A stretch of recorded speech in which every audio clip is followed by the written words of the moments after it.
दूसरा क्वार्टर बहुत ही निर्णायक बना था। मैं साफ साफ देख रहा हूं कि विकसित भारत के निर्माण की दिशा में ये दूसरा क्वार्टर भी उतना ही सामर्थ्यवान होने वाला है, उतना ही तेज गति से आगे बढ़ने वाला है। और इसलिए आदरणीय सभापति जी, राष्ट्र का हर व्यक्ति ये महसूस कर रहा है कि एक अहम पड़ाव पर हम पहुंच चुके हैं। अब न हमें रुकना है, न हमें पीछे मुड़ करके देखना है। I will not go ahead to do what you are doing. आगे ही आगे देखना है। Please बैठिए। I am not going to let गति you से चलना now. है। You please बैठिए। और लक्ष्य को प्राप्त करके ही हमें सांस लेनी है। उस दिशा में हम आगे बढ़ रहे हैं। Nothing should go on without except to the Prime Minister's speech.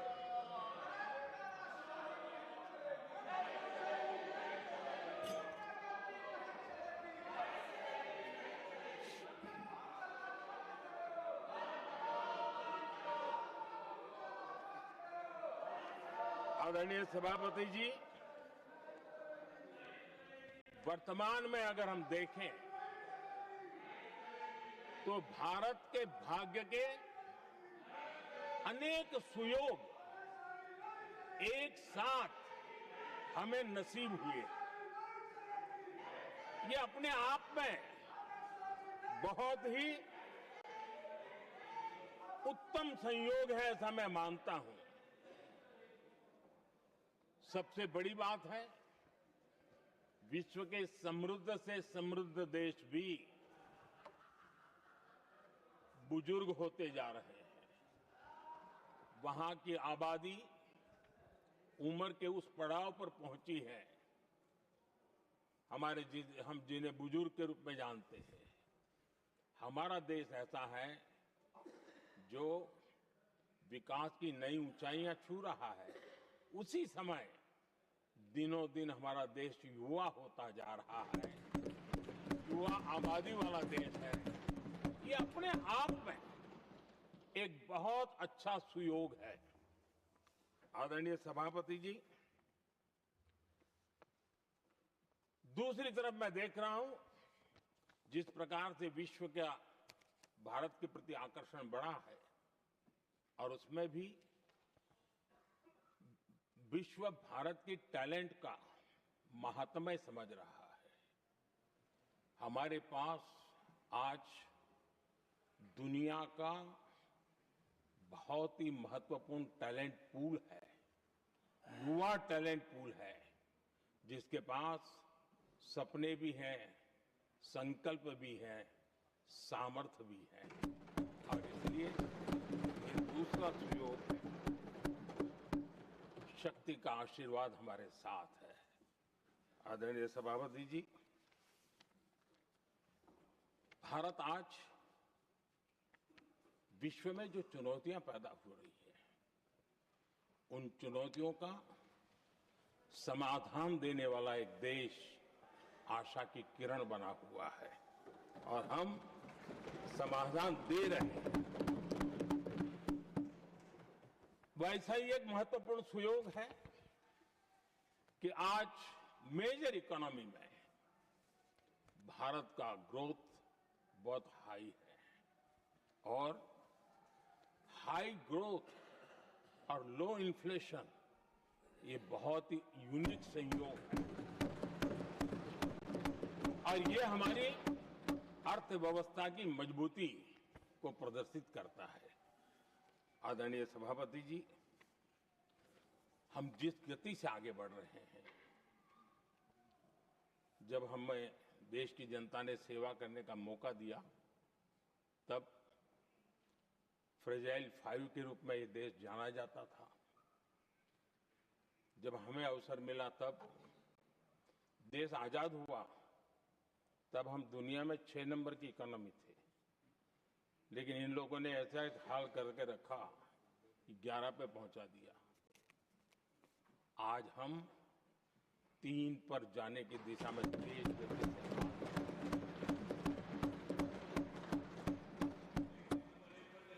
आदरणीय सभापति जी, आज कोई भी सेक्टर देख लीजिए, चाहे साइंस हो, चाहे स्पेस हो, चाहे स्पोर्ट्स हो, हर क्षेत्र में आज भारत एक कॉन्फिडेंस के साथ, आत्मविश्वास से भरा हुआ भारत है।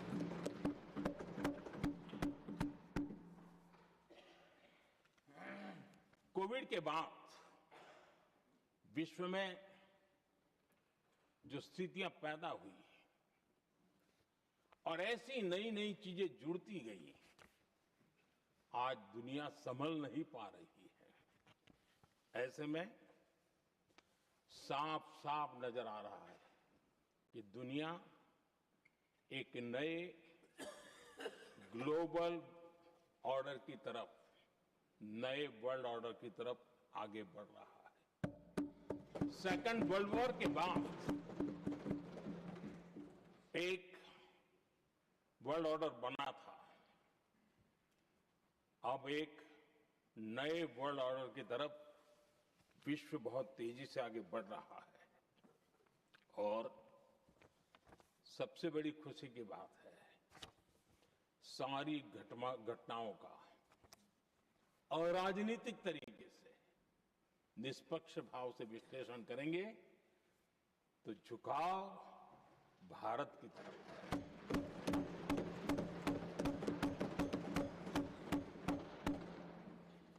विश्व मित्र के रूप में, विश्व बंधु के रूप में आज भारत अनेक देशों का विश्वस्त पार्टनर बना है और हम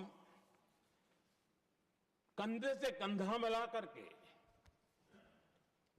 विश्व कल्याण की दिशा में भी अपनी उचित भूमिका निभा रहे हैं, अपने सामर्थ्य से सहाय भी कर रहे हैं। आदरणीय सभापति जी, आज पूरा विश्व ग्लोबल साउथ की चर्चा करता है, लेकिन उस चर्चा के सूत्रधार के रूप में आज भारत वैश्विक मंचों पर ग्लोबल साउथ की बुलंद आवाज बन गया है।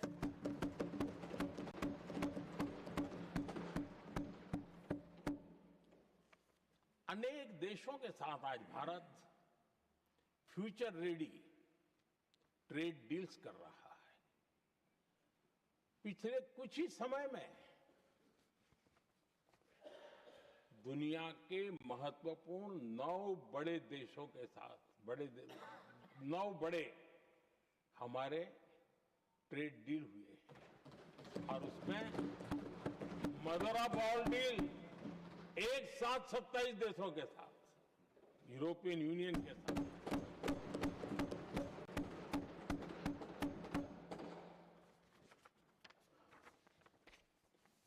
जो लोग थक गए,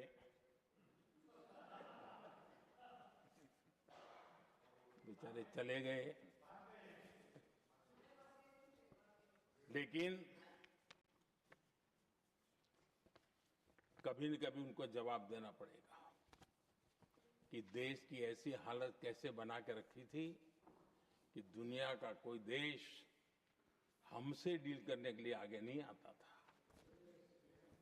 आपने कोशिश की होगी, पीछे पीछे पीछे बहुत चक्कर लगाए होंगे, लेकिन किसी ने आपकी तरफ देखा भी नहीं होगा। क्या स्थिति ऐसे पैदा की? दुनिया के देश ऐसे ही भारत के साथ डील नहीं कर रहे हैं। आदरणीय सभापति जी, इसके पीछे सबसे बड़ी बात, डेवलप कंट्रीज एक डेवलपिंग कंट्री के साथ डील करता है ना, वो अपने आप में भी अर्थ जगत के लिए बहुत बड़ा है।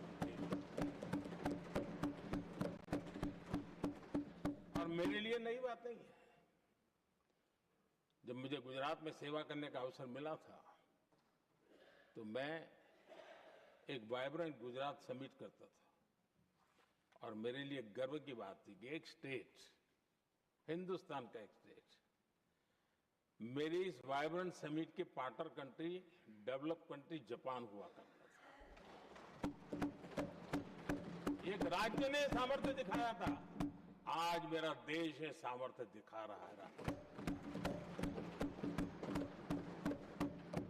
ये तब होता है जब आपके पास आर्थिक सामर्थ्य हो, आपके पास आपके नागरिकों के अंदर, देशवासियों में एक ऊर्जा हो और खास करके मैन्युफैक्चरिंग के लिए एक मजबूत इकोसिस्टम हो, तब जाकर के विश्व आपके साथ डील करने के लिए आगे आता है।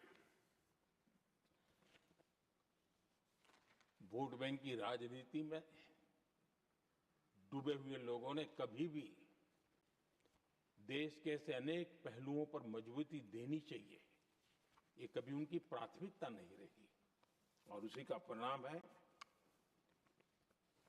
और जहां तक कांग्रेस पार्टी का सवाल है, मैं साफ साफ कहना चाहता हूं और मेरे शब्दों पे भरोसा नहीं तो मैं देश को, लोगों को कहूं कुछ मत करो, सिर्फ लाल किले से कांग्रेस के प्रधानमंत्रियों के जो भाषण है, सिर्फ उन भाषणों का एनालिसिस कर लो, आपको साफ साफ लगेगा कि न उनके पास कोई सोच थी, न उनके पास कोई विजन था और न ही कोई इच्छा शक्ति थी। और इसका परिणाम है कि देश को इतना भुगतना पड़ा। आदरणीय सभापति जी, मैं कोटि कोटि देशवासियों का आभारी हूं। उन्होंने सेवा करने का अवसर दिया। हमारी काफी शक्ति उनकी गलतियों को ठीक करने में जा रही है। दुनिया के मन में जो उनके समय की छवि है, उस छवि को धोने में मेरी ताकत लगती है। ऐसा बर्बाद करके रखा हुआ था और इस काम के लिए हमने फ्यूचर रेडी पॉलिसीज पर बल दिया है।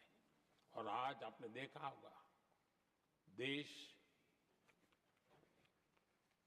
नीति के आधार पर चल रहा है, पॉलिसीज के आधार पर चल रहा है। एडोकिज्म को हमने त्याग कर दिया है और उसके कारण विश्व का विश्वास बनता है। हमने रिफॉर्म, परफॉर्म, ट्रांसफॉर्म के मंत्र को लेकर के आगे बढ़े और आज स्थिति ऐसी है कि देश रिफॉर्म एक्सप्रेस पर सवार हो चुका है।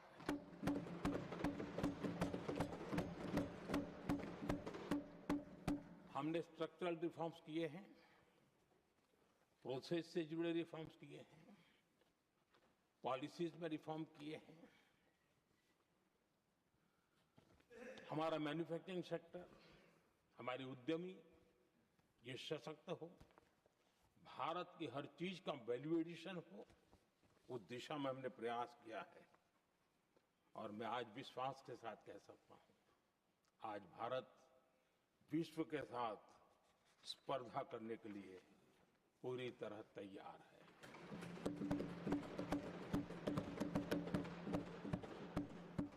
जब मैं विश्व के सीईओ फोरम की समिट देखता हूं, आज दुनिया हमारे उद्यमियों को समानता के रूप में देखती है।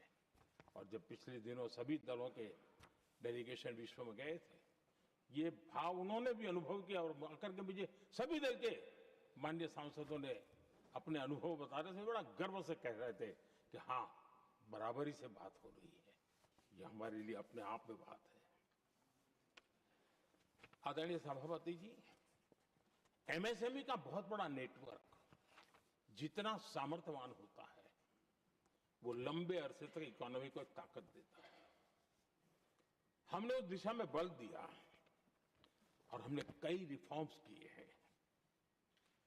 आज हमारे एमएसएमई नेटवर्क पर दुनिया का भरोसा बढ़ रहा है। बड़े बड़े हो सकता है हम हवाई जहाज नहीं बनाते होंगे, लेकिन कई हवाई जहाज हैं जिसमें कई पुर्जे मेरे देश के छोटे छोटे एमएसएमई बना रहे हैं। आदरणीय सभापति जी, देश में हुए इन प्रयासों का नतीजा सबके सामने है। बड़े बड़े देश भारत के साथ व्यापारिक संबंध बनाने के लिए बहुत ही आतुर है। यूरोपीय संघ का ट्रेड डील हो, अमेरिका के साथ अभी अभी हुआ जो ट्रेड डील हो, और कल हमारे पीयूष जी ने सदन में विस्तृत जानकारी भी दी है, और पूरा विश्व खुल करके इस ट्रेड डील का तारीफ कर रहा है। और उसमें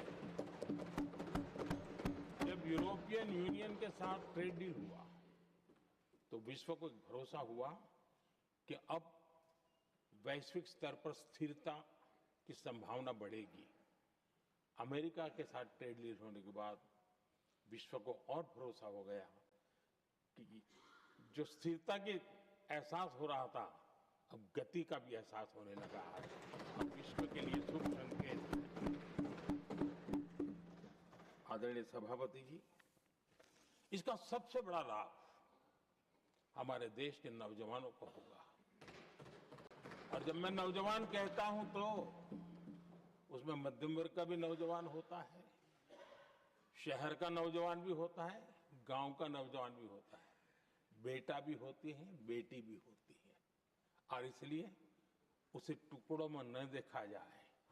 मेरे देश के युवा के सामर्थ्य का हमें गौरव करना चाहिए, और उनके लिए पूरा विश्व बाजार अब खुल चुका है।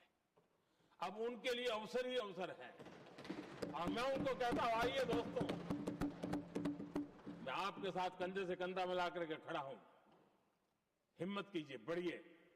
देश आपके साथ खड़ा है और दुनिया आपका स्वागत करने के लिए इंतजार कर रही है। आदरणीय सभापति जी, जिस प्रकार से दुनिया में हमारे युवा प्रोफेशनल्स की मांग बढ़ रही है, इवन केयर गिवर्स की मांग बढ़ रही है, हर कोई मिलता है हमें इस प्रकार के लोग चाहिए। इस प्रकार कुछ लोग तो अपना स्पेशल ऑफिस यहां बना रहे हैं रिक्रूट करने के लिए, योग्य टैलेंट की खोज के लिए। इसका मतलब हुआ कि भारत के प्रोफेशनल्स के लिए भी विश्व में बहुत बड़े अवसर बन रहे हैं। आदरणीय सभापति जी, ये संसद का उच्च सदन, ये एक प्रकार से राज्यों का प्रतिनिधित्व करता है। और जो चर्चा की बारीकियां मैंने देखी, मेरा मन कहता है कि थोड़ा स्तर इसका ऊपर होना चाहिए था, और वहां से तो ज्यादा होना चाहिए। वो तो कितने साल तक सरकारों में रहे हैं, वहां से जरा चर्चा का स्तर ऊंचा होना चाहिए था। लेकिन उन्होंने ये मौका भी गंवा दिया। देश उन पर कैसे भरोसा कर सकता है। आदरणीय सभापति जी, मैं कल एक माननीय सदस्य को सुन रहा था। यूं तो वो अपने आप को राजा कहलाने में बहुत गर्व करते हैं, लेकिन वे आर्थिक असमानता की चर्चा कर रहे थे। बताइए, जो खुद को राजा माने और वो आर्थिक असमानता की बात करे, तो आपको लगता है कि क्या यही देखने के बाकी रह गए थे क्या? आदरणीय सभापति जी, हमारे टीएमसी के साथियों ने काफी कुछ कहा। जरा खुद को अपने गरेबा में देखें। निर्मम सरकार पतन के जितने भी पैरामीटर्स हैं, उन सब पैरामीटर्स में नए नए रिकॉर्ड बनाते जा रहे हैं, और यहां उपदेश दे रहे हैं। क्या हाल करके रखा हुआ है। ऐसी निर्मम सरकार से वहां के लोगों का भविष्य अंधकार के अंदर डूब रहा है, लेकिन इनको कोई परवाह नहीं है। सत्ता सुख के सिवाय कोई आकांक्षा नहीं, और वे यहां उपदेश देते हैं। घुसपैठ। दुनिया का समृद्ध से समृद्ध देश भी अपने यहां गैर कानूनी नागरिकों को बाहर निकाल रहा है। हमारे देश में घुसपैठियों को बचाने के लिए अदालतों को तब तक प्रेशर पैदा किया जा रहा है। मेरे देश का नौजवान कैसे ऐसे लोगों को माफ करेगा जो घुसपैठियों की वकालत करने के लिए ताकत लगा रहे हैं। और घुसपैठिए मेरे देश के नौजवानों के हक छीन रहे हैं, उनकी रोजी रोटी छीन रहे हैं, आदिवासियों की जमीन छीन रहे हैं, बेटे बेटियों की जिंदगी पर खतरे पैदा हो रहे हैं। लेकिन उनके लिए महिलाओं पर अत्याचार होते रहे। सत्ता नीति के सिवा कुछ करना नहीं, और वो यहां पर हमें उपदेश दे रहे हैं। और ऐसे चिंताजनक सभी विषयों पर आंखें मूंद करके बैठे हुए वो लोग हैं। एक हमारे माननीय सदस्य काफी कुछ बोल रहे थे, जिनकी पूरी सरकार शराब में डूब गई, जिनके शीश महल घर घर में नफरत का कारण बन गए, और शायद उनको ब्लैक शब्द ज्यादा पसंद है। हर एक अपना अपना एक भूतकाल होता है।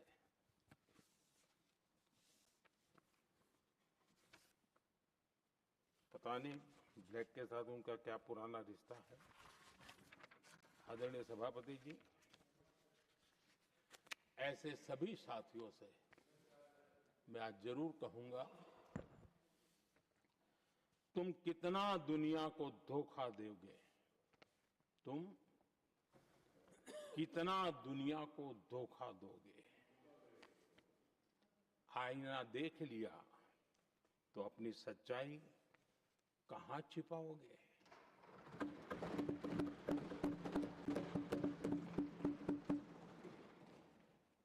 कांग्रेस हो, टीएमसी हो, डीएमके हो, लेफ्ट हो, ये दशकों से केंद्र में सत्ता में रहे हैं, सत्ता के भागीदार रहे हैं।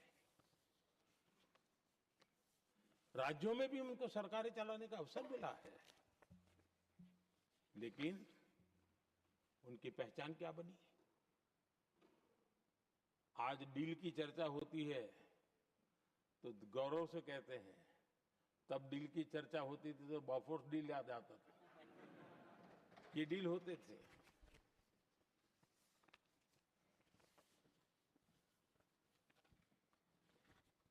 उन्होंने सिर्फ जेब भरने का काम किया। नागरिकों के जीवन में बदलाव आना उनकी प्राथमिकता नहीं थी।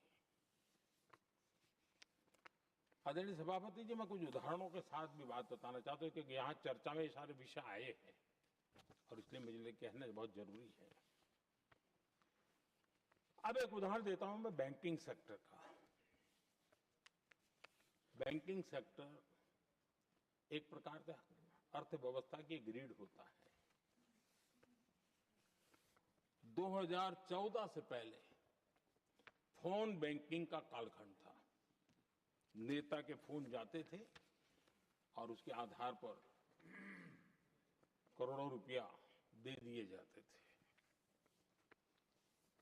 और गरीबों को तो बैंकों में दुत्कार मिलती थी, नफरत होती थी। देश की 50% से ज्यादा आबादी बैंक के दरवाजे तक नहीं देख पाई थी। कांग्रेस के नेताओं के फोन पर अरबों रुपये लोगों को दे दिए गए, और जो ले जाते थे वो अपनी पर्सनल प्रॉपर्टी मान करके पैसे हजम कर जाते थे। यही खेल चलता रहा। कांग्रेस और यूपीए के राज में, और आज जो इंडी अलायंस बनकर के बैठे हैं, उनके राज में बैंकिंग व्यवस्था तबाही के कगार पर खड़ी थी। मैं नया प्रधानमंत्री के पद का दायित्व मुझे मिला। मैं एक देश के मुखिया से मैं मिला, ऐसे ही बात कर रहा था। मैंने कहा बैंकिंग की दृष्टि से हम कुछ आगे बढ़ना चाहिए। उन्होंने कहा पहले एक बार साहब जरा अभी आप नए नए हो, आपके बैंकों की व्यवस्था का अध्ययन कर लीजिए। हम कैसे हिम्मत करें? एक देश के नेता ने कोई ये जानकारियां थी, उसने मुझे बताया। यहां इनको कोई परवाह ही नहीं। यानी एक प्रकार से उन्होंने जिस प्रकार से बैंकिंग व्यवस्था को एनपीए के पहाड़ खड़े हो गए थे। जहां भी देखो चर्चा चलती थी, एनपीए का क्या होगा, एनपीए का क्या होगा, कैसे बचेंगे। आदरणीय सभापति जी, चुनौती बड़ी थी, लेकिन हमने समझदारी से काम लिया। बैंकिंग व्यवस्था के सब कर्ता धर्ताओं को विश्वास में लिया। रिफॉर्म की आवश्यकता थी, हिम्मत के साथ रिफॉर्म किए, पारदर्शी व्यवस्था बनाई, ढेर सारे बैंकिंग रिफॉर्म्स हुए और जो सरकारी बैंक दुर्बल हो चुकी थी, ठीक नहीं चल पाती थी, उसको हमने बड़ी बैंक के साथ मर्जर कर दिया। और मुझे याद है किसी एक महाशय बड़े अपने आप को विद्वान मानने वाले ने लिखा था, अगर मोदी सरकार बैंकों में ये कर ले तो हिंदुस्तान का बहुत बड़ा रिफॉर्म हो जाएगा। वो काम मैंने आते ही कर दिए थे।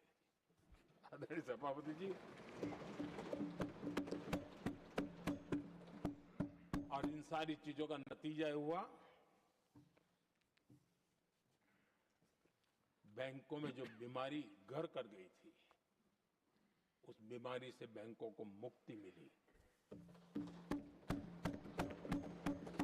बैंकों का स्वास्थ्य सुधरा, लगातार सुधरा, अभी भी तेजी से आगे दौड़ रहे हैं। और बैंकिंग का जब स्वास्थ्य सुधरा तो लेन देन का कारोबार भी उनका बढ़ा, लोगों को पैसे मिलने लगे, सामान्य व्यक्ति को पैसे मिले। ऐसे ऐसे गरीब लोगों को लोन मिले जिनके लिए कभी बैंक के दरवाजे बंद थे, बेचारा दूर से देख करके उसे जाना पड़ता था। आज मुद्रा योजना, मुद्रा योजना जो देश के नौजवान को अपने पैरों पर खड़े रहने की ताकत देता है, मुद्रा योजना जो स्वरोजगार की प्रेरणा देता है, लेकिन स्वरोजगार के भाषण के काम नहीं होता है, उसका हाथ पकड़ना पड़ता है, उसको साथ देना पड़ता है, उसको सहाय देनी पड़ती है। और हमने मुद्रा योजना के द्वारा 30 लाख करोड़ रुपया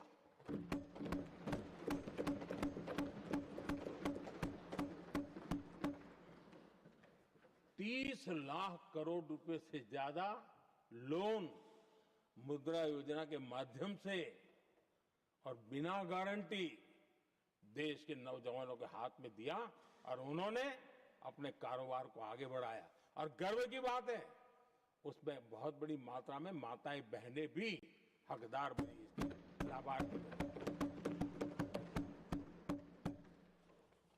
सेल्फ हेल्प ग्रुप, इन दिनों ग्रामीण महिलाएं बड़े सपने देखती हैं, खुद अपने पैरों पर खड़ा होना चाहती थी। विमेन सेल्फ हेल्प ग्रुप का हमने विस्तार तो किया ही किया, लेकिन 10 करोड़ बहनों को हमने सीधी आर्थिक मदद की व्यवस्था की। हमारे एमएसएमई सेक्टर को हमने भरपूर लोन दी। और मैं आज बड़े संतोष के साथ, बड़ी जिम्मेवारी के साथ इस पवित्र सदन में कहना चाहता हूं, हमने एनपीए जिसके पहाड़ हुआ करते थे 2014 के पहले, आज उसको हमने नीचे निम्न स्तर पर लाकर के खड़ा कर दिया। आज एनपीए 1% से भी नीचे है। ये अपने आप में बैंकों के स्वास्थ्य के लिए बहुत उत्तम काम हमने किया। इतना ही नहीं, हमारे बैंकों का प्रॉफिट आज रिकॉर्ड पर है, हाई रिकॉर्ड है उसके। ये अपने आप में देश की अर्थव्यवस्था को ताकत देने के लिए, बैंकिंग व्यवस्था मजबूत होती है तो बाकी अर्थव्यवस्था को भी मजबूती मिलती है। उस काम को कहेगा। आदरणीय सभापति जी, मैं एक और उदाहरण देना चाहता हूं। हमारे पीएसयूज, आमतौर पर पीएसयूज के संबंध में मान्यता बन चुकी थी, वो बनते ही हैं बीमार होने के लिए। वो बनते ही हैं बर्बाद होने के लिए, वो बनते ही हैं बंद होने के लिए। हमने इस पूरी मानसिकता को हकीकतों के आधार पर बदलने में सफलता प्राप्त की है। और ये लोग पीएसयूज को लेकर के कितनी गलत बातें फैलाते थे। अर्बन नक्सल की तरह ऐसे पीएसयूज के दरवाजे के बाहर मजदूरों की मीटिंग करके भड़काने का पाप करते थे, गुमराह करने का काम करते थे। इन्होंने LIC, state bank of India और भी एचएएल, ऐसे हर एक को बड़ा भला बुरा और इतना भद्दे तरीके से, जब उनकी सरकार थी तब तो ये इन चीजों को संभाल नहीं पाते थे, उसको कुछ कर भी नहीं पाते थे। आदरणीय सभापति जी, हमने इसमें भी हिम्मत दिखाई। हमने पीएसयूज के संबंध में भी रिफॉर्म्स किए, रिफॉर्म्स की एक लगातार परंपरा चलाई। आज एलआईसी बेस्ट तरीके से, उसने पूरे कार्यकाल में अपना एलआईसी का जन्म हुआ तब तक उत्तम से उत्तम परफॉर्मेंस का कालखंड उसका गुजर रहा है।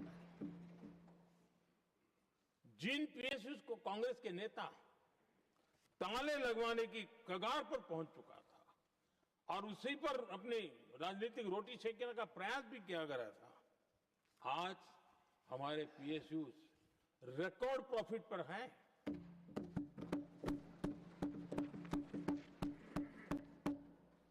इतना ही नहीं, वे अपने परफॉर्मेंस से मेक इन इंडिया को भी गति दे रहे हैं।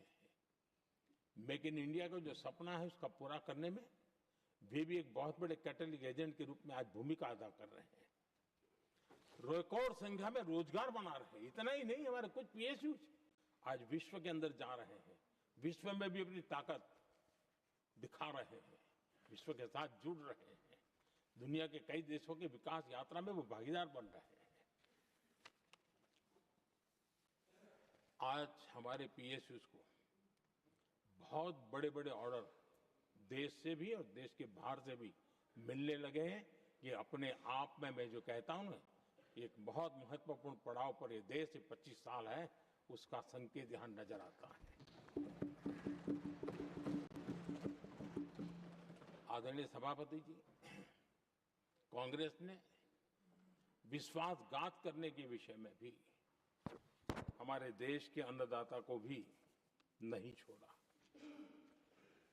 इस देश में 10 करोड़ किसान ऐसे हैं जिनके पास 2 हेक्टेयर से भी कम जमीन है, छोटे किसान हैं। उनकी तरफ कभी परवाह नहीं की गई, उनकी तरफ कभी देखा नहीं गया, नहीं उनके दिमाग में ये छोटे किसानों का कोई महात्मा था। उनको लगता है कुछ बड़े लोगों को संभाल लिया तो गाड़ी चल जाएगी, और यही राजनीति करते रहे। आदरणीय सभापति जी, हमारे दिल में छोटे किसान के प्रति एक दर्द था। हम जमीनी हकीकतों से परिचित थे और उसी के कारण हम पीएम किसान सम्मान निधि योजना लेकर के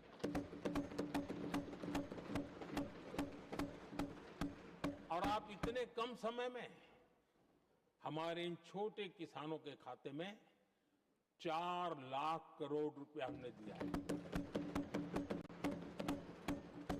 4 लाख करोड़ रुपया आंकड़ा छोटा नहीं होता है आदरणीय सभापति जी। और उसने हमारे छोटे किसानों को एक नई ताकत दी है, नए सपने देखने का सामर्थ्य दिया है। और मुझे पक्का विश्वास है कि हमारा किसान उस दिशा में जरूर भारत की आशा अपेक्षा के अनुरूप परिणाम देगा।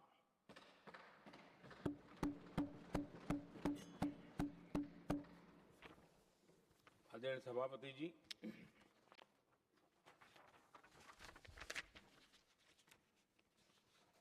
यहां कुछ साथियों ने इम्प्लीमेंटेशन के संबंध में शिकायतों का भाषण काफी किए। शायद वो तय करके आए थे कि ऐसा ऐसा बोलना है, तो इसमें तो उनका ऐलान दिखता था, बाकी में तो नहीं दिखता है।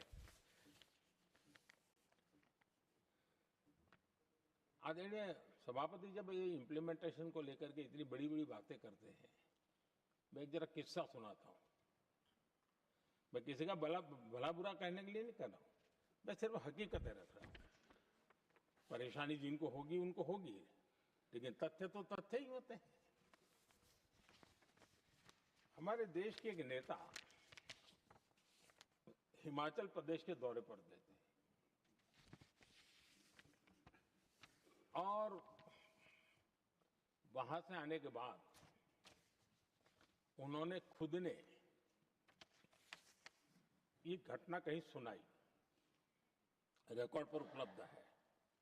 उसमें उन्होंने कहा,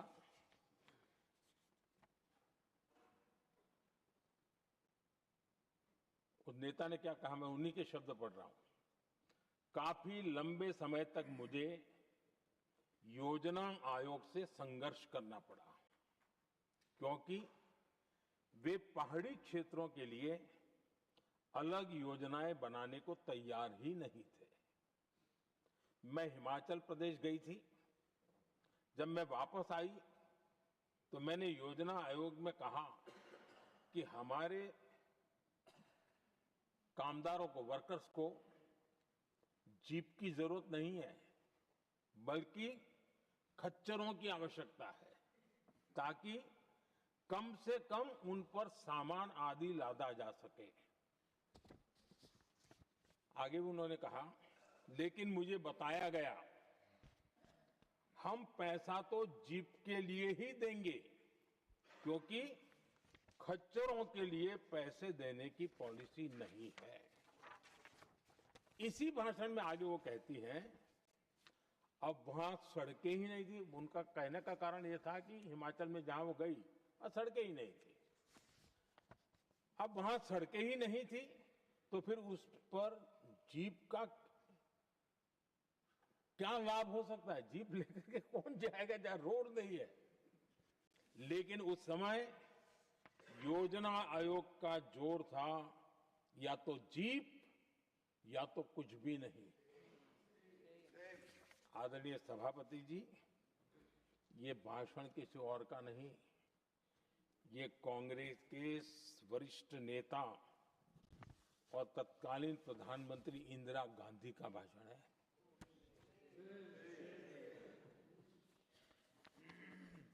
कांग्रेस के लंबे शासनकाल में यही कार्यशैली रही, और जिसको इंदिरा जी खुद जानती भी थी कि ये पाप चल रहा है, लेकिन इस कार्य संस्कृति को सुधारने के लिए उन्होंने कोई कदम नहीं उठाया। और इंदिरा गांधी जिस प्लानिंग कमीशन की धज्जियां उड़ा रही थी, उसके जन्मदाता उनके स्वयं के पिताजी थे। और प्लानिंग कमीशन को बना और इंदिरा जी ने जब कहा, उसके बीच में 2 दशक बीत चुके थे, लेकिन हाल यही था। और 2014 तक सब दुखी थे, सब परेशान थे, सब गलती देख रहे थे, लेकिन सुधार करने की तैयारी नहीं। 2014 के बाद जब आपने हमें मौका और कांग्रेस ने जिस प्रकार से प्लानिंग कमीशन अटकाना, लटकाना, भटकाना वाली कार्यशैली बना दी थी, 2014 में जब हमें मौका मिला तो हमने आकर के काम किया, प्लानिंग कमीशन को खत्म कर दिया और नीति आयोग को बनाया। आज नीति आयोग बहुत तेज गति से काम कर रहा है। अब देखिए एस्पिरेशनल डिस्ट्रिक्ट, वो भी एक बड़ा प्रेरक उदाहरण है। और मैं तो वहां देख रहा हूं कि डेवलपिंग कंट्रीज के लिए, विकास के लिए एक मॉडल के रूप में वैश्विक संस्थाएं इसको अनुमोदन दे रही है। ये एस्पिरेशनल डिस्ट्रिक्ट की ये सफलता बनी है। देश के कई जिले ऐसे थे जिसको पिछड़े मान करके छोड़ दिया गया था, और वहां करोड़ों लोगों की जो मौलिक जरूरतें थी उसको भी नकार दिया गया था। उनको तो ऐसे ही जीने के लिए मजबूर कर दिया गया था।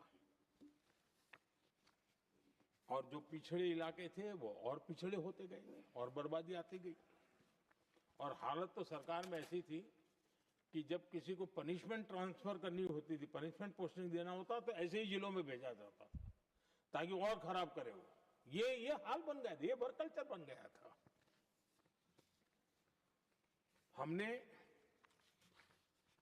इस स्थिति को बदला। सबसे पहला आग्रह किया, यंग होनहार अफसरों को लगाया जाएगा और पूरा 3 साल का मौका उसको दिया जाए काम करने का। एक के बाद हम निर्णय किए। और आज देखिए किसी समय छत्तीसगढ़ का हमारा बस्तर एस्पिरेशनल डिस्ट्रिक्ट में था, आज वो बस्तर पूरे देश में बस्तर ओलंपिक के नाम से चर्चा में है।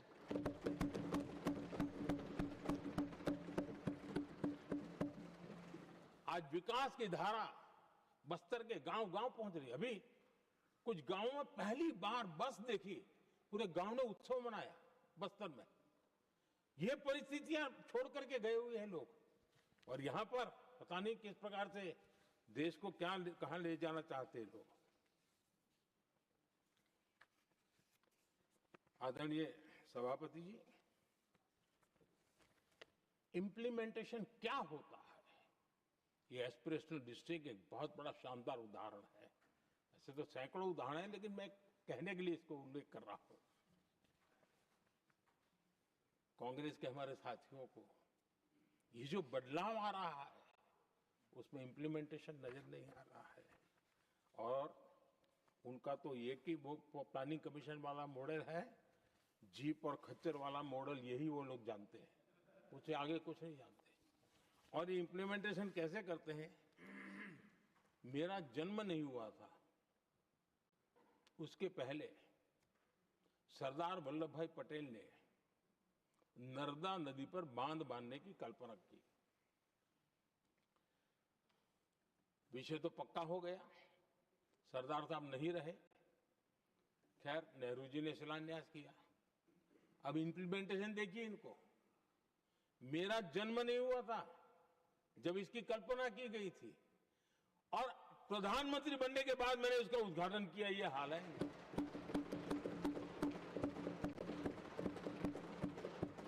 और उनका इम्प्लीमेंटेशन देखिए, मुझे मुख्यमंत्री रहते हुए 3 दिन अनशन पर बैठना पड़ा था नर्मदा सरदार सरोवर डैम के लिए, मेरे राज्य के किसानों के लिए। मैंने अपने आप को दांव पर लगा दिया था, तब जाकर के भारत सरकार को झुकना पड़ा, और तब जाकर के सरदार सरोवर डैम के कंस्ट्रक्शन को गति मिली, और यहां मैं पहुंचा तब मुझे उसका उद्घाटन करने का सौभाग्य मिला। और आज कच्छ तक हावड़ा बीएसएफ के लोग जहां बैठते हैं वहां तक नर्मदा का शुद्ध पानी पीने के लिए पहुंच रहा है। इंप्लीमेंटेशन क्या होता है, और यहां पर इम्प्लीमेंट किसी ने शब्द पकड़ा दिया, हर एक के मुंह से वही निकल रहा था। हमने कांग्रेस की कार्यशैली को बदलने के लिए, जब मैंने देखा कई ऐसे काम थे अटके पड़े हुए, कोई पूछने वाला नहीं थे फाइलों में, और पॉलिटिकल फायदे के लिए अनाउंसमेंट कर दिए, दिए जला दिए, पत्थर लगा दिए, करना कुछ नहीं। आखिरकार मैंने एक टेक्नोलॉजी वाला प्लेटफॉर्म बनाया यहां आकर के, प्रगति के नाम से। ये प्रगति प्लेटफॉर्म का मैं उदाहरण देता हूं, आप हैरान हो जाएंगे। मुझे एग्जैक्ट याद नहीं है, लेकिन शायद हिमाचल में एक ट्रेन उन्होंने पार्लियामेंट में घोषित की थी, शायद ऊना और कोई। मेरे आने तक वो कागज पर भी उसका ड्राइंग नहीं बना था, बताओ, और चुनाव जीतने के लिए वो घोषणा कर दी। प्रगति के अंदर मेरे सामने विषय आया, ऐसे कई विषय मेरे सामने आए, और उस प्रगति के अंदर हमने एक एक प्रोजेक्ट क्यों अटके हुए, किस डिपार्टमेंट की काम में क्या मुसीबत आई है, किसने गलत तरीके से इसको आगे बढ़ाया, और बजट तो बढ़ता ही गया था। जो योजना 900 करोड़ में होनी थी वो 90,000 करोड़ तक पहुंच जाए, ये हाल करके रख दिया था इन्होंने। हमने एक टेक्नोलॉजी प्लेटफॉर्म बनाया, हर महीने बैठा, अभी मैंने 50वां एपिसोड पूरा किया उस मीटिंग का, और लगातार उस काम करते करते और संबंधित राज्यों को भी बिठाया, उनकी कठिनाइयों को भी समझा, उसके इम्प्लीमेंटेशन में कौन मिनिस्ट्री का परेशानी हो रही है, किस स्टेट की परेशानी हो रही है, किस कानून की परेशानी हो रही है, हर एक की बारीकी से देखा। और आज मैं गर्व से कह सकता हूं कि इस प्रगति के इम्प्लीमेंटेशन को बारीकी से प्रधानमंत्री के स्तर पर देखे जाने के कारण 85 लाख करोड़ रुपीस का काम को गति मिली। 85 लाख करोड़ रुपीस के काम, आप कल्पना कीजिए देश की कितनी बड़ी शक्ति को अनलॉक किया हमने। इंप्लीमेंटेशन कैसे होता है ये हमने करके देखा है। रेल हो, रोड हो, सिंचाई हो, ग्रामीण कोई व्यवस्था का काम हो, इन सारी चीजों को हमने इसमें लिया। अब जैसे जम्मू उधमपुर श्रीनगर बारामूला रेल लाइन, आज ये प्रोजेक्ट पूरा हुआ। और बर्फबारी में इन दिनों आपने देखा एक वीडियो बहुत पॉपुलर हुआ है, बर्फ के बीच में से चारों तरफ बर्फ की चादर छाई हुई है और वंदे भारत ट्रेन निकल रही है और लोग कहते हैं गलती मत करना, ये तो विदेश है, ये हिंदुस्तान है, ये रील चल रहे हैं बाजार में।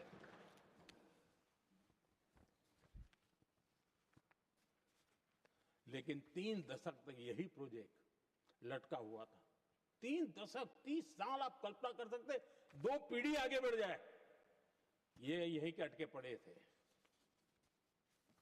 हमारी सरकार ने इसको पूरा किया।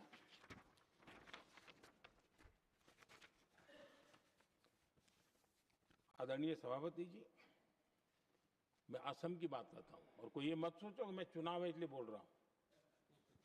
इनके पाप है इसलिए मुझे कहना पड़ रहा है। कांग्रेस सिर्फ इमेजिन करती है और इंप्लीमेंट करने का उनको कोई लेना देना ही नहीं होता है। अब असम का बोगीबील ब्रिज, ये बोगीबील ब्रिज अरुणाचल और असम को जोड़ने वाला बहुत महत्वपूर्ण ब्रिज, कितने ही सालों तक ये प्रोजेक्ट लटका रहा। हमने प्रगति के माध्यम से इसको रिव्यू किया और असम सहित पूरे नॉर्थ ईस्ट को बहुत बड़ी सुविधा वाला ये काम हमने पूरा किया। आदरणीय सभापति जी,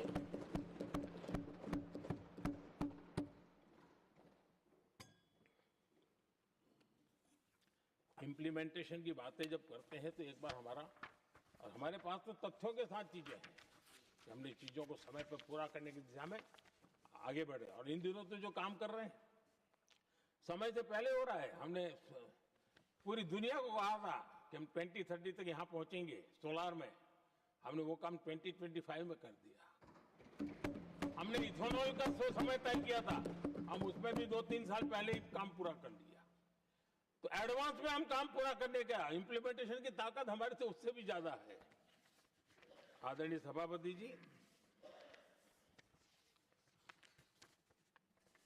भाजपा हो, एनडीए हो, हमारा अप्रोच, चीजों की तरफ देखने का हमारा दृष्टिकोण, समस्या के समाधान के लिए हमारी सोच और कांग्रेस के बीच में आसमान जमीन का अंतर है, बहुत फर्क है। मैं आपको उदाहरण देता हूं।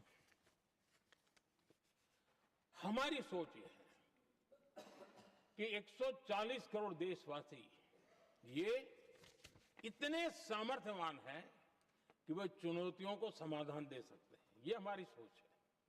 हमारा भरोसा है देशवासियों पर, उनके सामर्थ्य पर हमारा भरोसा है और यही लोकतंत्र की भी सच्ची ताकत होती है। लेकिन कांग्रेस देशवासियों को ही समस्या मानती है। अब मैं इनका इतना बोल करके छोड़ दूंगा तो आज पता नहीं रात को उनको नींद नहीं आएगी और गालियां कल कैसी दे उसका प्लानिंग चलेगा। लेकिन मैं उदाहरण के साथ बताना चाहता हूं किस प्रकार से लोग सोचते थे देशवासियों के लिए।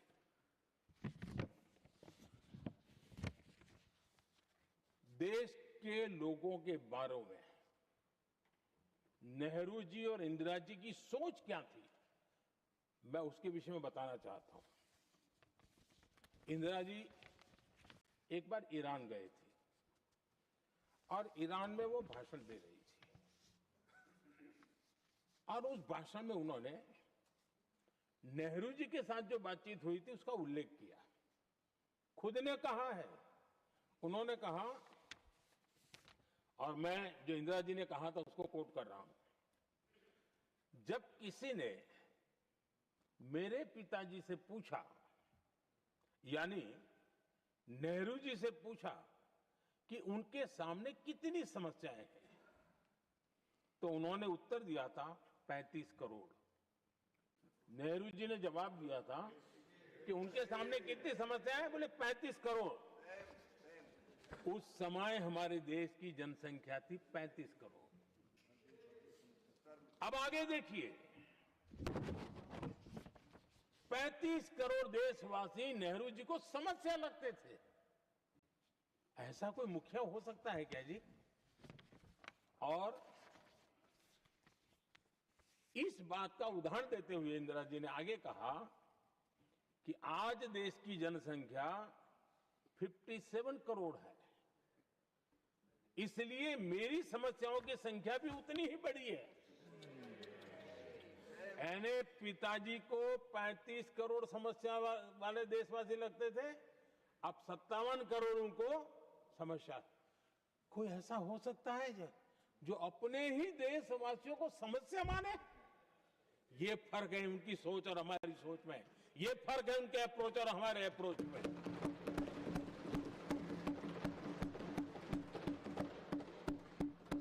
नेहरू जी हो या इंदिरा जी हो या पूरी कांग्रेसी बिरादरी हो, ये लोग भारत के लोगों को समस्या मानते हैं। आदरणीय सभापति जी, मेरे कई कोटेशन मिलेंगे। मैंने दुनिया के सामने कहा है, देश के सामने कहा है, और कहा है इसलिए नहीं, ये मेरा कन्विक्शन है। अरे चुनौतियां कितनी ही क्यों ना हो, 140 करोड़ समाधान हमारे पास है।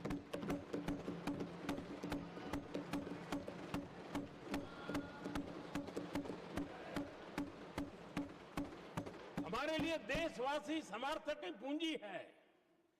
हमारे लिए हर देशवासी भारत का उज्जवल भविष्य का नियंता है, निर्माता है, कर्ता धर्ता है। हम उसको समस्या कैसे कह सकते हैं? ऐसी सोच वाले लोग अपने परिवार का ही भला करेंगे और किसका करेंगे? आदरणीय सभापति जी, देश के लोगों का अपमान करते रहना एक कांग्रेस के स्वभाव में पड़ा हुआ है, उनके संस्कारों में पड़ा हुआ है। कांग्रेस ने बीते दिनों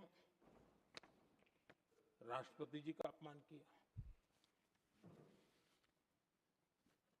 चुनाव के बाद जिस प्रकार से हमारे राष्ट्रपति जी के लिए शब्द कहे गए हैं, शर्मिंदगी महसूस होती है कि ये कैसे लोग हैं? भारत के राष्ट्रपति के लिए क्या बोल रहे हैं लोग? आदरणीय सभापति जी, कल लोकसभा में भी राष्ट्रपति जी के अभिभाषण पर चर्चा नहीं हो पाई। ये राष्ट्रपति पद, उसका घोर अपमान किया है। उनको संविधान शब्द मुंह में बोलने की अधिकार नहीं रहता है। जो लोग गरीबी से निकली हुई एक महिला, आदिवासी परिवार से आई हुई एक महिला,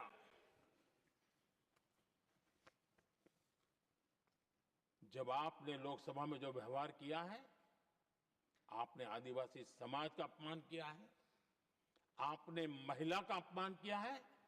भारत के सर्वोच्च पद पर विराजमान, संविधान ने जिनको सर्वोच्च पद दिया है, आपने उनका अपमान किया है, आपने संविधान का अपमान किया है।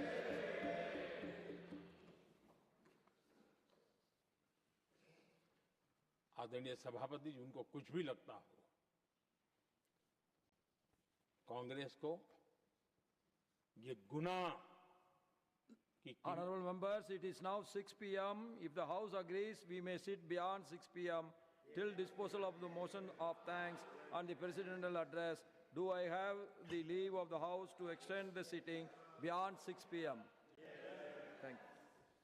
आदरणीय सभापति जी, समय बढ़ाने के लिए मैं आपका और सदन का बहुत आभार व्यक्त करता हूं।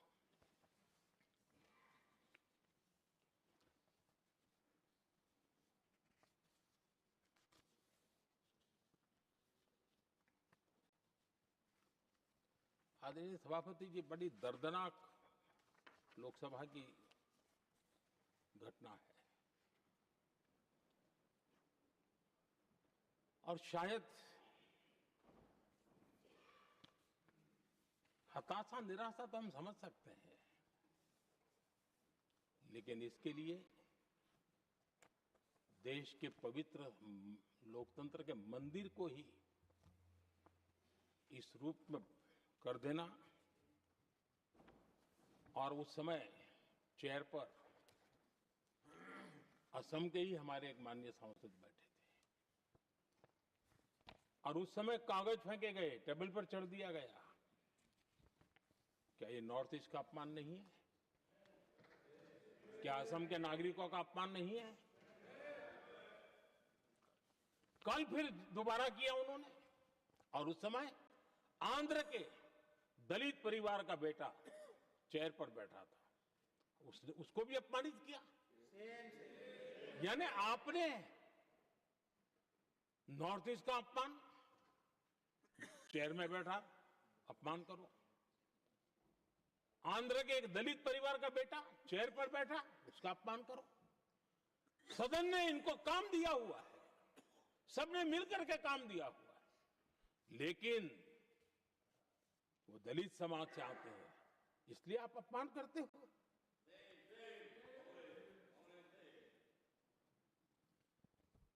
और ऐसा लगता है कांग्रेस के लोगों को असम की जनता के प्रति बड़ी नफरत है। उनको लगता है कि उसकी जनता ने उनका साथ छोड़ दिया, मतलब उनके दुश्मन हो गए। क्या कभी लोकतंत्र में ऐसे सोचते हैं क्या? मुझे तो तब बहुत पीड़ा हुई थी जब भारत रत्न भूपेन हजारिका जी, जो कि इस देश के बहुत ही सम्मानीय व्यक्तित्व है, आज भी घर घर में उनको स्मरण करते हैं लोग। उनके प्रति जो भक्ति का भाव है, आप कल्पना नहीं कर सकते, लेकिन उनको इसकी भी कोई परवाह नहीं है। और जिस प्रकार से, और हमारा सौभाग्य था कि हमने भूपेन हजारिका जी के देश के लिए जो उनका योगदान था, नॉर्थ ईस्ट जैसे इलाके से पूरे देश को अपने वाणी से, अपने विचारों से, अपनी अभिव्यक्ति से बांध के रखा था। हमने भारत रत्न देने का निर्णय किया, इस पर भी इनको ऐतराज।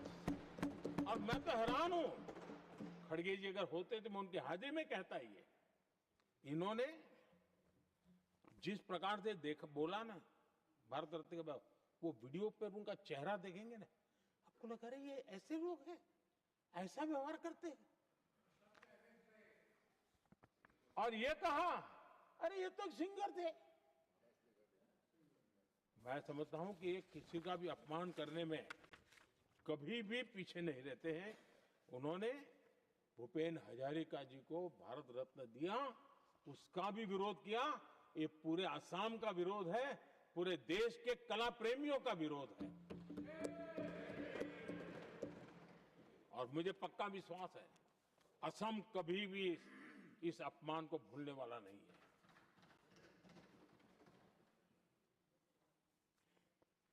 आदरणीय सभापति जी, कल जो घटना घटी, इसी सदन के एक माननीय सांसद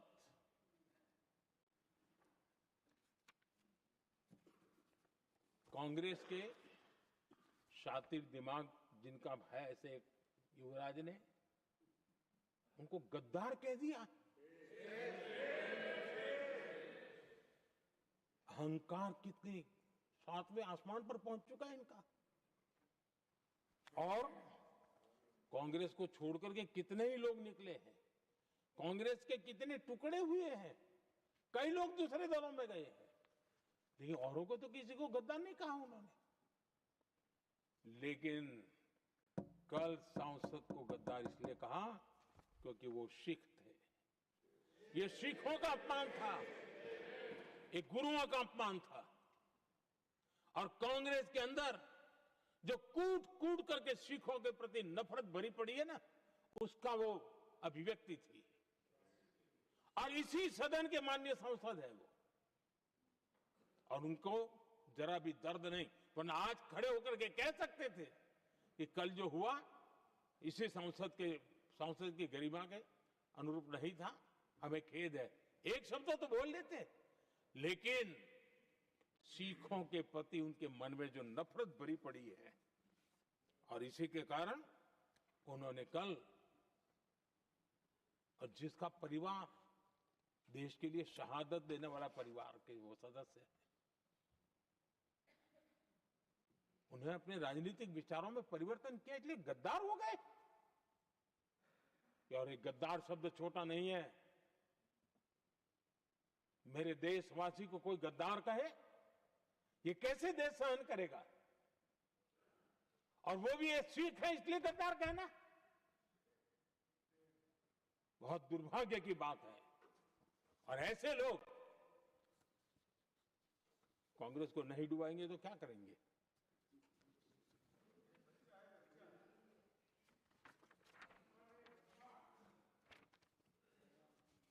आदरणीय सभापति जी, एक तरफ ये दृश्य है और दूसरी तरफ हमारे सदानंद जी मास्टर का दृश्य है।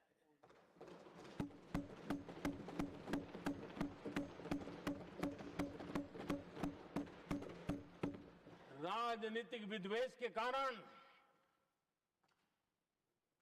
उनके दोनों पैर काट दिए गए। भरी जवानी में दोनों पैर काट दिए।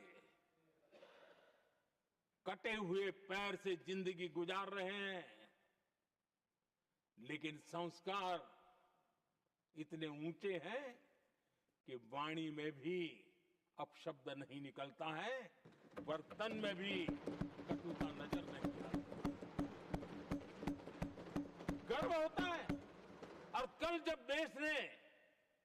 जब उनका पहला भाषण हो रहा था सदन में, और उन्होंने जब अपने बेंच पर आपसे इजाजत लेकर के अपने कटे हुए पैर के लिए वो जो नीम का उपयोग करते हैं, आर्टिफिशियल नीम का, उन्होंने जब रखा, वो दृश्य देश के लिए पीड़ादायक था कि इस देश में ऐसा ही बंधारण की बातें करने वाले इंडिया अलायंस के लोग, और ये इंडिया अलायंस पूरा जिम्मेवार है इसके लिए,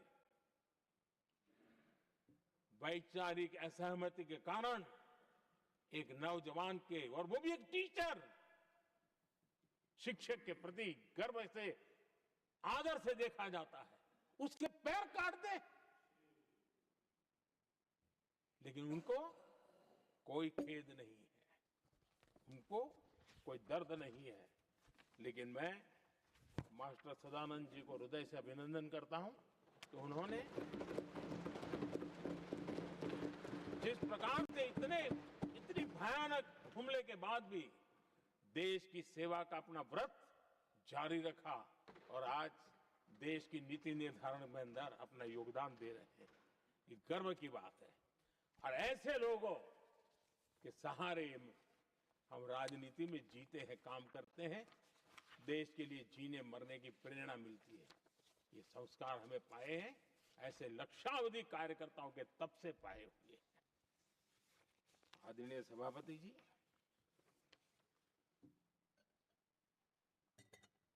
इन दिनों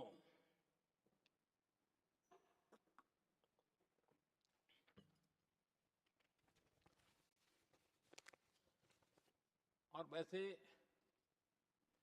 कांग्रेस के हमारे साथियों का मुझ पर जरा विशेष प्रेम है, तो स्पेशल प्रेम है। और जब मैं जिम्मेवारी जो मिली है उसके तहत, और जिम्मेवारी न मिलती तो भी देश के लिए जीना तुमने सीखा है।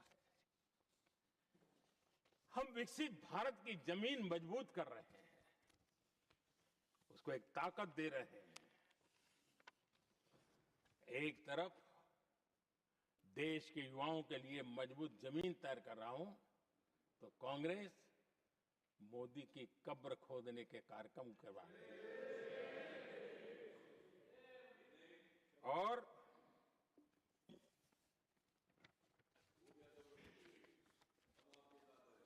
मोहब्बत की दुकान खोलने वाले मोदी तेरी कब्र खुदेगी के नारे लगा रहे हैं जी। ये कौन सी मोहब्बत की दुकान है जो देश के ही किसी नागरिक के कब्र खोदने के सपने देखती हो? ये कौन सा संविधान से उन्होंने सीखा है जो देश के ही किसी नागरिक के कब्र खोदने की बात करते हो? क्या ये संविधान का अपमान नहीं है? क्या ये मानवता का अपमान नहीं है? क्या ये सार्वजनिक जीवन की मर्यादाओं का अपमान नहीं है? और उनको इसका कोई खेद नहीं है। अगर इसके बाद क्या बयान देंगे? बयान देखो, प्रधानमंत्री राज्यसभा में भी रो रहा था।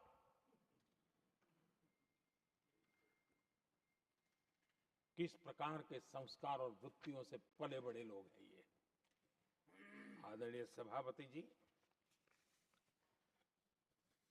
मेरे लिए कोई अनुभव मेरा बहुत पुराना है। 2002 से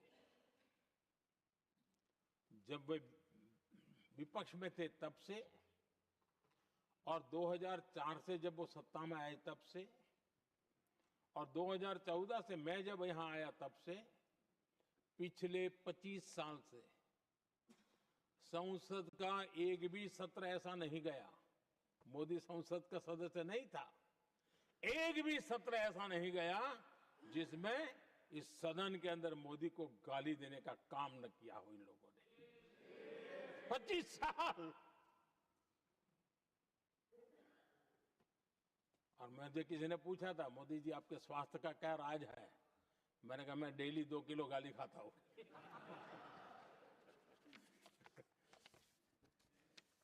आदरणीय सभापति जी, ये मोदी की कब्र क्यों खोदना चाहते हैं?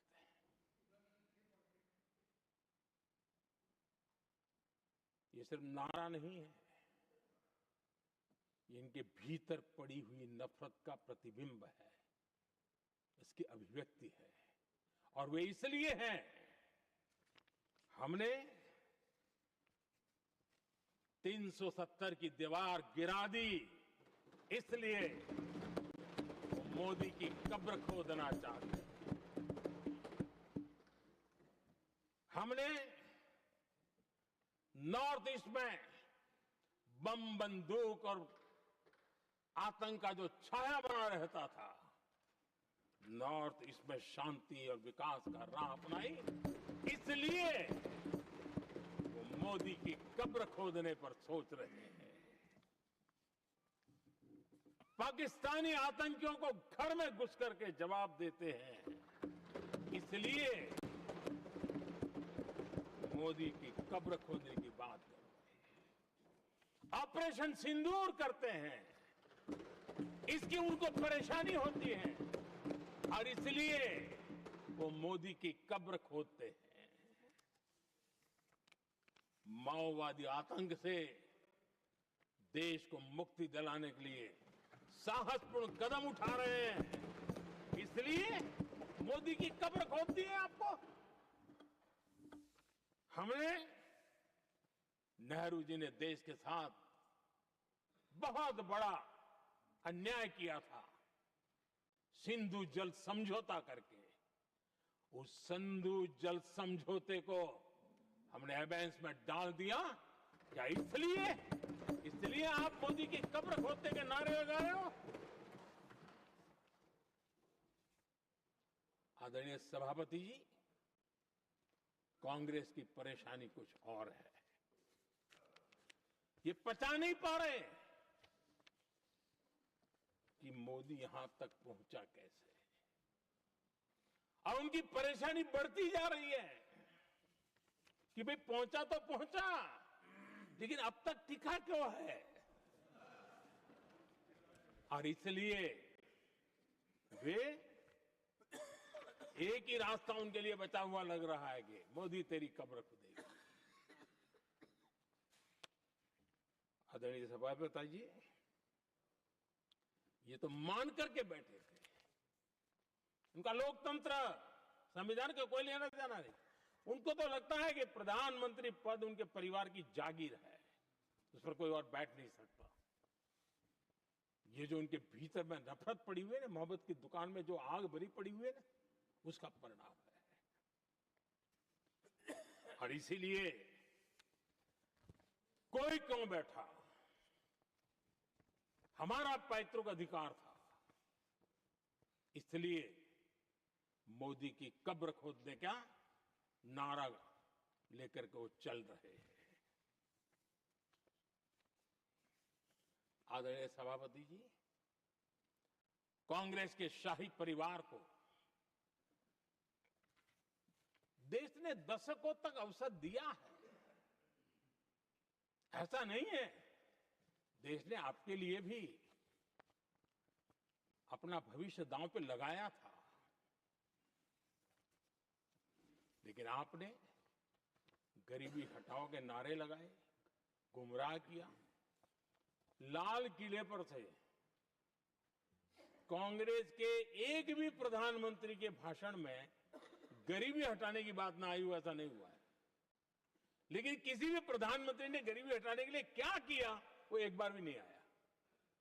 वो नारे से अधिक कुछ नहीं था उनका।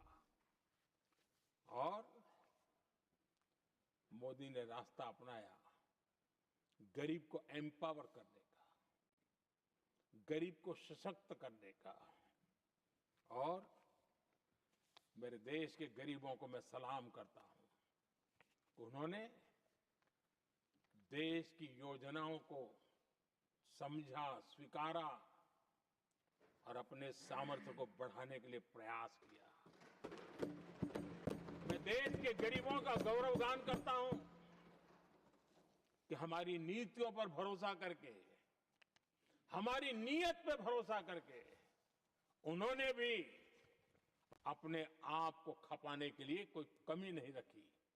और 25 करोड़ मेरे गरीब परिवार के भाइयों ने गरीबी को परास्त किया और खुद गरीबी से बाहर आए हैं। मैं उनको सलाम करता हूं। मेरे 25 करोड़ देशवासी जो निराशा में पड़े हुए थे, दूर एक आशा की किरण दिखाई दी, उठ खड़े हुए और आज हमारे साथ चल पड़े। आदरणीय सभापति जी, 2014 के पहले ये इम्प्लीमेंटेशन की बातें करते थे। हमारे यहां सैकड़ों लोग रेलवे क्रॉसिंग पर मरते थे। स्कूल की बस रेलवे क्रॉसिंग से जा रही है, 20-20, 25-25 स्कूल के बच्चे मरने की खबरें आती थी।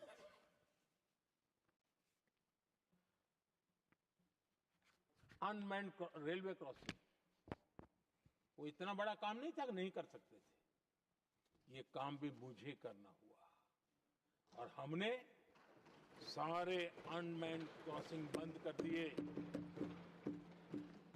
लाखों लोगों की जिंदगी बचा ली। इसलिए ये मोदी की कब्र खोदना चाहते हैं। आदरणीय सभापति जी, 2014 से पहले इस देश में 18,000 गांव ऐसे थे जिनको बिजली का मतलब पता नहीं था। बिजली का कोई तार होता है, कोई बल्ब होता है, कोई लट्टू जलता हुआ उसमें उजाला निकलता, पता नहीं था उनको। 18,000 गांव 2014 के बाद जब आपने हमें दायित्व देशवासियों ने दिया, उन 18,000 गांव जिन्होंने कभी बिजली का मुंह तक नहीं देखा था, बिजली का शब्द भी कान पे नहीं सुना था, उन घरों में उजाला पहुंचाया। इसलिए इनको मोदी की कब्र खोदने के सिवाय अब कोई रास्ता नहीं दिख रहा है। आदरणीय सभापति जी, वो भी एक वक्त था जब देश में बार बार खबरें आती थी, मीडिया में हेडलाइन हुआ करती थी, सरहद की स्थिति के संबंध में बयान आते थे, गोला बारूद नहीं है, बुलेट प्रूफ जैकेट नहीं है, बर्फ के बीच खड़ा है, बर्फ में खड़े रहने के लिए जो जूते चाहिए वो जूते तक नहीं उसके पास, ये खबरें आती थी। हमने देश के जवानों के लिए खजाने खोल दिए, देश के जवानों को जो चाहिए वो देने की दिशा में चल पड़े। और इसलिए वो चाहते कि अब तो कोई रास्ता बचा नहीं है, बस कब्र खुदेगी मोदी की, यही एक रास्ता उनके लिए बचा है। आदरणीय सभापति जी, एक बार उत्तर प्रदेश के वर्तमान मुख्यमंत्री जी ने सदन में भाषण करते करते वो रो पड़े थे। दिमागी बुखार के कारण बच्चे, अनगिनत बच्चे मर रहे थे। इनको कभी सूझा नहीं कि इस दिमागी बुखार से मुक्ति दिलाई जा सकती है। आदरणीय सभापति जी, आंख की बीमारी ट्रकोमा, लोग परेशान होते थे, आंखें चली जाती थी और विज्ञान प्रगति कर चुका था, हो सकता था, वो नहीं कर सकते थे। हमने दिमागी बुखार से भी मुक्ति दिलाई और हमने ट्रकोमा से भी देश के लोगों की आंखें बचाई। यही सफलताएं हैं, यही संवेदनशीलता है, समाज के लिए जीने मरने का यही संकल्प है। पल पल, तिल तिल समाज के लिए बिताना, घिसना, झलना, वो उनको परेशान कर रहा है। तब जाकर के मोदी तेरी कब्र खुदेगी, ये मंत्र लेकर के चल रहे हैं, ये सपने देख करके चल रहे हैं और बातें लोकतंत्र की करते हैं। मोहब्बत की दुकान के साइन बोर्ड लगाते हैं। क्या सार्वजनिक जीवन में ऐसी नफरत होती है? आदरणीय सभापति जी, इनकी सरकार रिमोट से चलती थी, मेरी सरकार भी रिमोट से चलती है। 140 करोड़ देशवासी मेरा रिमोट है।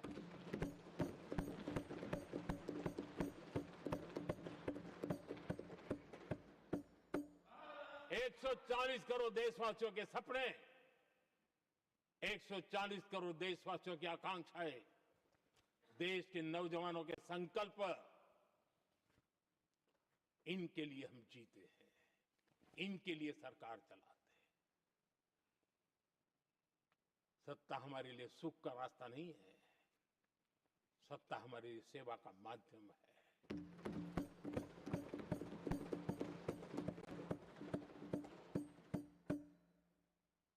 मुद्रा योजना लाखों करोड़ों की मदद मिली, स्वरोजगार को बल दिया।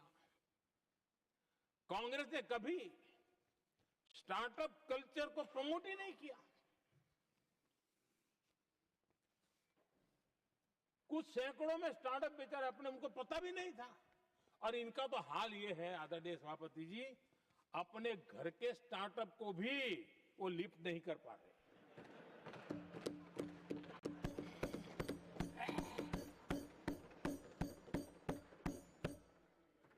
और हमारी सरकार में आज 2 लाख से ज्यादा स्टार्टअप है। और जब सफलता एक के बाद एक जन सामान्य के दिलों को जीतती है ना, तब जाकर के उनके पास एक ही रास्ता बचा है, मोदी तेरी कब्र खुदेगी। लेकिन उस हमारा याद कीजिए, बीएसएनएल को लेकर के चुटकुले चलते थे, कार्टून बनते थे। आज स्वदेशी 4G स्टैक हमने खड़ा कर दिया। 5G दुनिया में सबसे तेज गति से रोल आउट करने का काम हमने कर दिया। कम्युनिकेशन की नई जनरेशन, नई टेक्नोलॉजी, नई सोच, इसको हमने आगे बढ़ाया। और इसलिए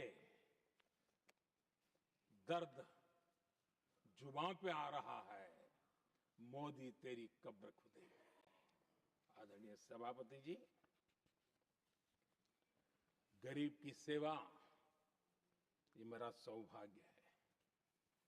4 करोड़ गरीबों को पक्के घर देना मैं जीवन में सुकून मानता हूं। बिजली, पानी, गैस का सिलेंडर, टॉयलेट की सुविधा, मुझे लगता है कि हाँ, परमात्मा ने मुझे सही दिशा में काम करने की प्रेरणा दी है।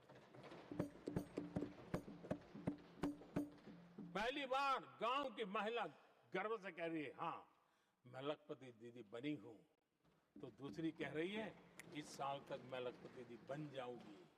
जो बन गई है उनको जब पूछता हूं, नहीं बोले साहब अब तो करोड़पति के लिए सोच रहे थे। ये जो मिजाज बदला है, जो आत्मविश्वास बढ़ा है, और ऐसे देश के कोटि कोटि जनों के आशीर्वाद जिस इंसान पर हो, कोटि कोटि माताओं बहनों का जिस पर रक्षा कवच हो, नारे कितने ही लगा लो, कब्र तुम नहीं खोद पाओगे। ये देश की शक्ति, आशीर्वाद रूपी कवच, माताओं बहनों का मेरे प्रति जो भाव रहा है, जिस श्रद्धा भाव से मैंने माताओं बहनों की सेवा करने का काम किया है, जिनको कोई पूछता नहीं था उसको मोदी पूजाता है। यही कारण है, और ये आशीर्वाद ही है जो इनको चूभते हैं, और इसलिए कब्र खोदना चाहते हैं। आदरणीय सभापति जी, चोरी करना जिनका पुश्तैनी धंधा है, जिन्होंने एक गुजराती की सरनेम भी चुरा ली,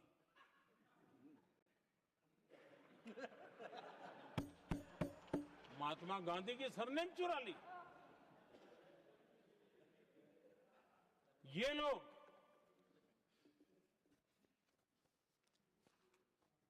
और देश की जनता इतनी समझदार कि ऐसी ऐसी पटक देती है, ऐसी पटक देती है लोगों को।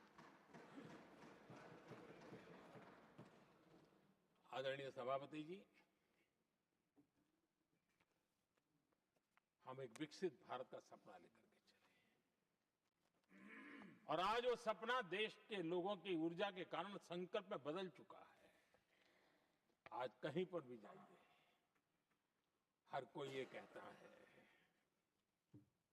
कि 2047 तक विकसित भारत बनना है, और मैं हैरान हूं,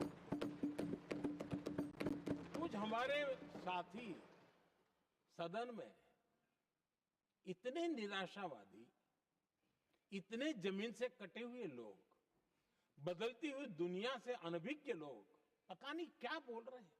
वो कहते हैं हम मोदी अभी 2047 की क्या बोल रहा है, 2047 किसने देगा है?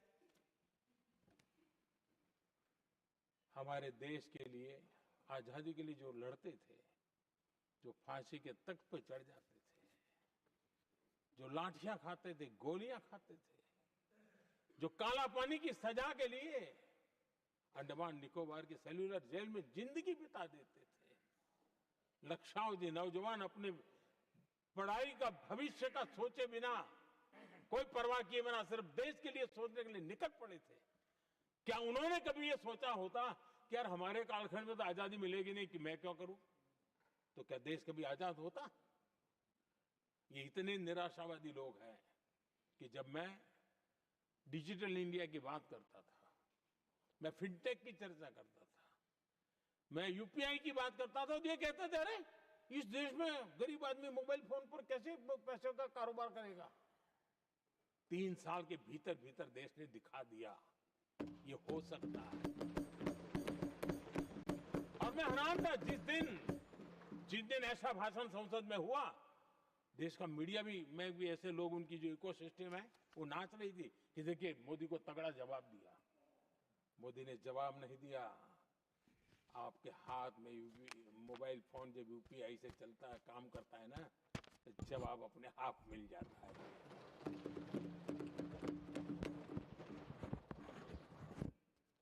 आदरणीय सभापति जी,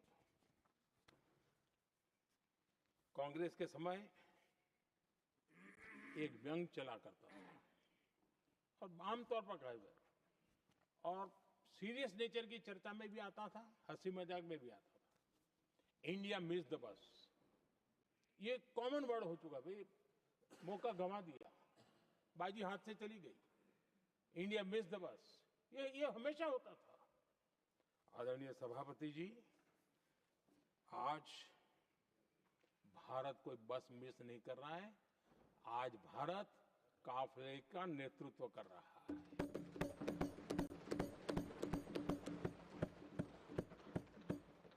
आदरणीय सभापति जी, देश का भविष्य उज्जवल बनाना है, वर्तमान भी उज्जवल बनाने के लिए अविरत कार्य करना होता है। हम विकसित भारत के सपने के लाइट में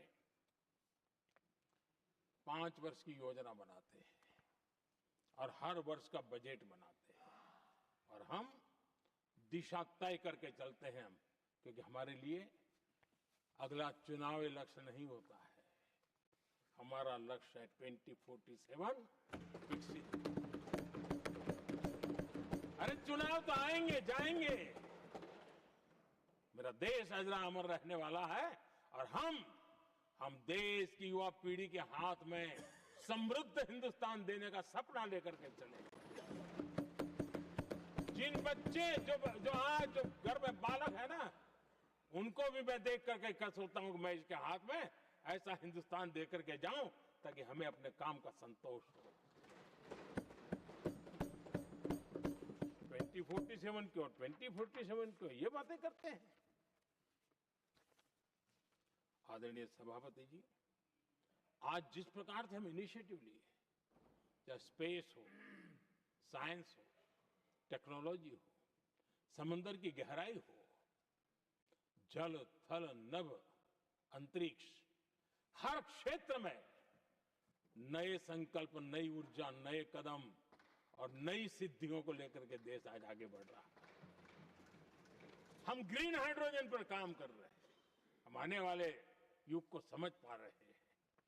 हम क्वांटम कंप्यूटिंग की बात कर रहे हैं, हम एआई मिशन को लेकर के चल रहे हैं, और आज दुनिया मानने लगी है कि एआई मिशन भारत बहुत कुछ दुनिया को दे सकता है।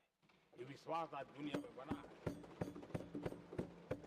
आज दुनिया में क्रिटिकल मिनरल, रेयर अर्थ राजनीतिक हथियार बन गया है। हम उस पर फोकस कर रहे हैं ताकि कभी भारत को किसी के पास हाथ फैलाने की नौबत ना आ जाए।